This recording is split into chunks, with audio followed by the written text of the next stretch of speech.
काँग्रेसने हिरवे विषारी साप पोसून ठेवले. नवनीत राणांकडून वडेट्टीवारांची खिल्ली तर नवनीत राणा विषवल्ली, विजय वडेट्टीवारांचा पलटवार. मोदींना 50 वेळा काँग्रेसचं नाव का घ्यावं लागतं? मोदींच्या टीकेनंतर वडेट्टीवारांचा सवाल. पंतप्रधान नरेंद्र मोदींनी देशाची माफी मागावी. मोदींच्या भाषणात 86 वेळा काँग्रेसचा उल्लेख. संजय राऊतांचा हल्लाबोल.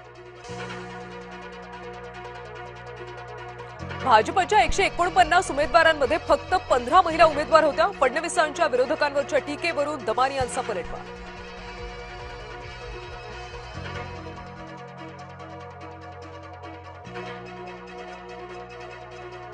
खरातला 23 एप्रिलपर्यंत पोलीस कोठडी. 5व्या गुन्ह्यामध्ये खरातची पोलीस कोठडीत रवानगी. खरात प्रकरणामध्ये डिलीट मोबाईल डेटा फॉरेन्सिक तपासातून रिकव्हर. चॅट्स, फोटो, व्हिडिओ आणि नंबर पुन्हा मिळाल्याची माहिती. आर्थिक व्यवहार आणि मनी लॉन्ड्रिंग कनेक्शनचा देखील तपास. अमरावतीच्या परतवाड्यामधल्या लैंगिक शोषण प्रकरण. आरोपी अयान तरुणींना घेऊन गेलेल्या ठिकाणी पंचनामा. एक पीडिता समोर पोलिसांकडून तपास. टीसीएस प्रकरणी राष्ट्रीय महिला आयोगाकडून चौकशी सुरू. अध्यक्षा विजया रहाटकर यांच्या मार्गदर्शनाखाली तथ्यशोध समिती नाशिकमध्ये. पीडितेचा जबाब नोंदवला. एसआयटीच्या अधिकाऱ्यांसोबत चर्चा. मैत्रीच्या जाळ्यात ओढून अल्पवयीन मुलीवर अत्याचार. 20 वर्षीय तरुणाकडून 17 वर्षीय अल्पवयीन मुलीवर अत्याचार. भंडाऱ्यातल्या अड्याळ पोलीस स्टेशन अंतर्गतचा प्रकार.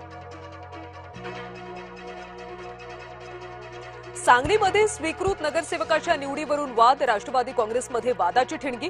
गटनेते मैनुद्दीन बागवान यांची स्वीकृत नगरसेवक विकल्याचा आरोप. सामुद्रधुनीवर संपूर्ण इराणचं नियंत्रण. होर्मुझची सामुद्रधुनी पुन्हा बंद.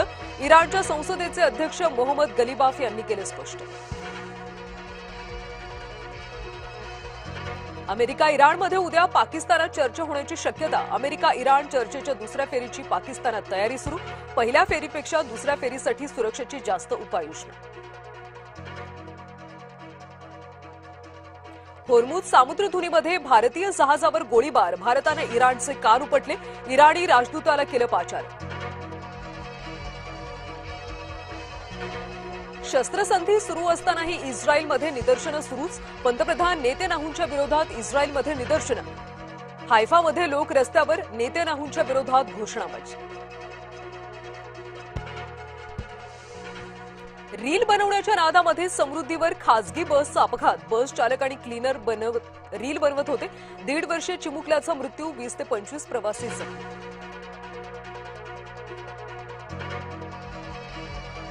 भिवंडी शहराला लागून असलेल्या डाईंग कंपनीमध्ये भीषण आग. मोठ्या प्रमाणात कच्चा कापड जळून खाक.